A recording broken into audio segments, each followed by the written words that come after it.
Good morning. My name is Kelly Smith, and I'm a patrol officer from the Cleveland Division of Police.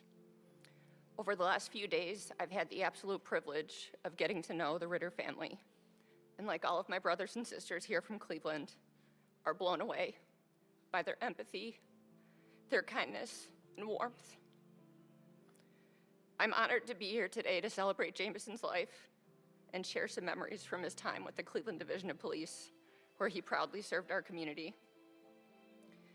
I was blessed with the opportunity to train Jameson as one of many instructors in Cleveland's Police Academy. It was evident from day one that he was a natural leader. It was no surprise to anyone that he became the platoon leader for his class. The academic portion of the academy was a breeze for him. Actually, everything came naturally to him. Firearms, defensive tactics, driving, report writing, physical conditioning. From an instructor's perspective, he was a dream police recruit. With his educational background, military experience, and strong moral compass, he was the total package. As academy instructors, we try and find a crack in the armor or some kind of weakness in the class leader to justify replacing them with someone far less qualified. The point of this exercise is to cause chaos and stress that ultimately brings the class together. However, with Ritter at the helm, this wasn't necessary.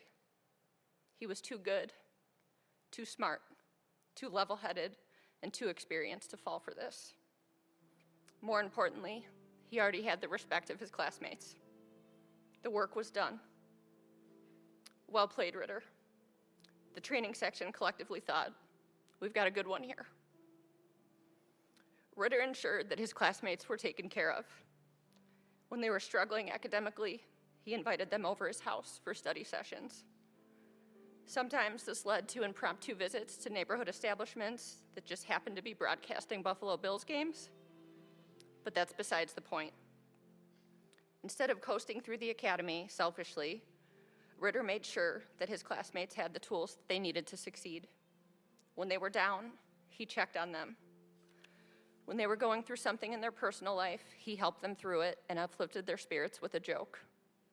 He did not do this because he was the designated class leader. He did this because of who he was as a person, a man of integrity, and a true man for others. These strong qualities made for an easy transition into his life as a Cleveland police officer after the academy. However, Jameson had a unique experience, and he did not get to graduate with his classmates due to his military commitment. He had to miss his formal academy graduation, and when he did come back, he dove right in. He learned quickly and eased through his probationary period. He was a natural leader on his shift and operated with equal parts professionalism, humor, and genuine care for both his brothers and sisters in blue and the members of the community. Something important to mention is that Jameson never came to work in a bad mood.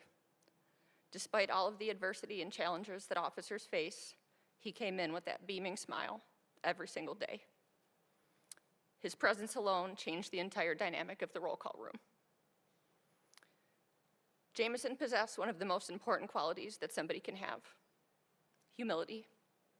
He had a servant's heart and operated the way he did because of who he was as a person, how he was raised, his values, his life experience in the military.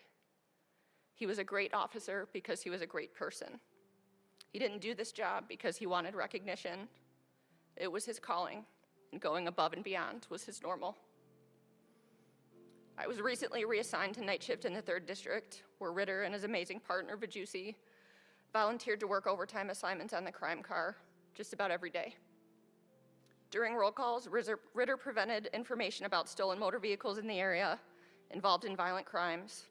He disseminated suspect information paramount to officer safety and answered questions like a 20-year veteran with a baby face.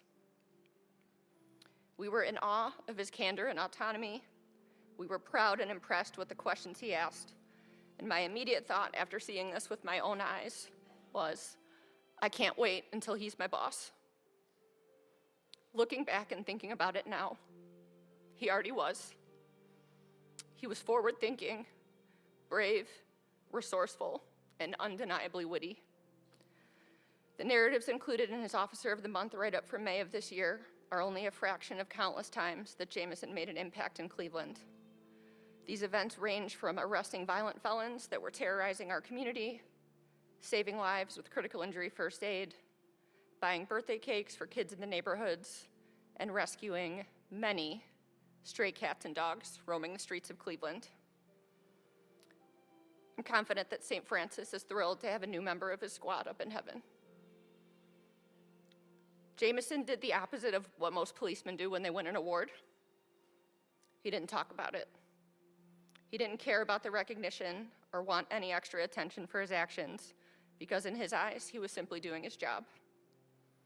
He was a leader absent of ego, an anomaly, a diamond in the rough. There are so many stories to share about Jameson, and if I covered them all, we'd be here all day. With that being said, I'd be remiss not to mention that Jameson did not believe in wearing boots. He got into multiple foot chases and won, wearing only Chuck Taylors.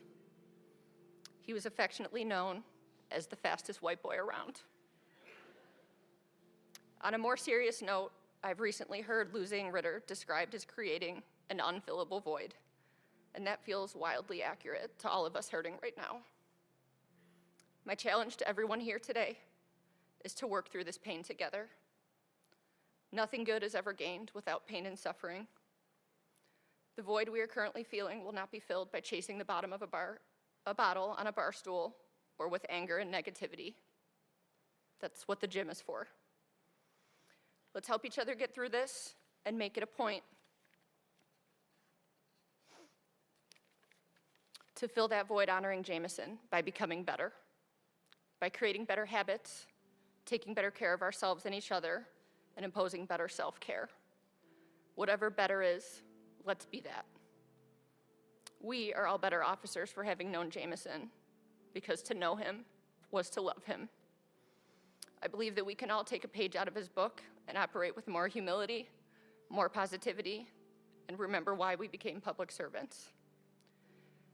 I encourage you all to look for the signs that Jameson is watching over us. I felt it throughout the day on July 4th. I attributed the gloom and rain in Cleveland to the angels crying, or maybe Jameson doing us a solid. He knew that Cleveland was going to be rowdy on the holiday. I pictured him paying an unannounced visit to St. Michael, or maybe he jumped the chain of command entirely and went right to the big man himself. Dude, God, please hear me out. I know I'm new here, but you have to hook Cleveland up with some rain. My friends have been at the hospital all night crying about me, and they need a break. I also saw Ritter when we had the perfect weather for his memorial run last Saturday. I pictured him cracking up hysterically watching his classmates who haven't run or exercised a single day since they graduated and try to keep it together physically. I also imagined that it wasn't long before Ritter linked up with our other fallen heroes from Cleveland killed in the line of duty. Rob Clark, Wayne Leon, A.J. Schroeder, Derek Owens, our beloved Skern, just to name a few. I see them welcoming Ritter with open arms to a seat at their table.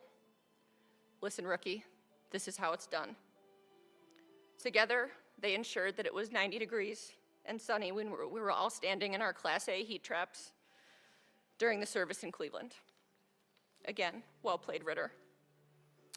You're in good company now, but you need to know that we would have stood for you for hours in a blizzard, in sub-zero temperatures, in the pouring rain, in the heat of 1,000 suns, because we have done that and we always will. It's the very least that we can do. To the Ritter family, thank you for sharing Jameson with us. Thank you for spending time with us in Cleveland. We hope that through your pain, you felt how much Jameson was loved and understand the imprint that he leaves on us all. We also hope you grow to accept that you've inherited a new family from Cleveland. We vow that Jameson's sacrifice will not be forgotten. We will carry him in our hearts forever, and his legacy will live through us all. Safe home, Ritter. We love you.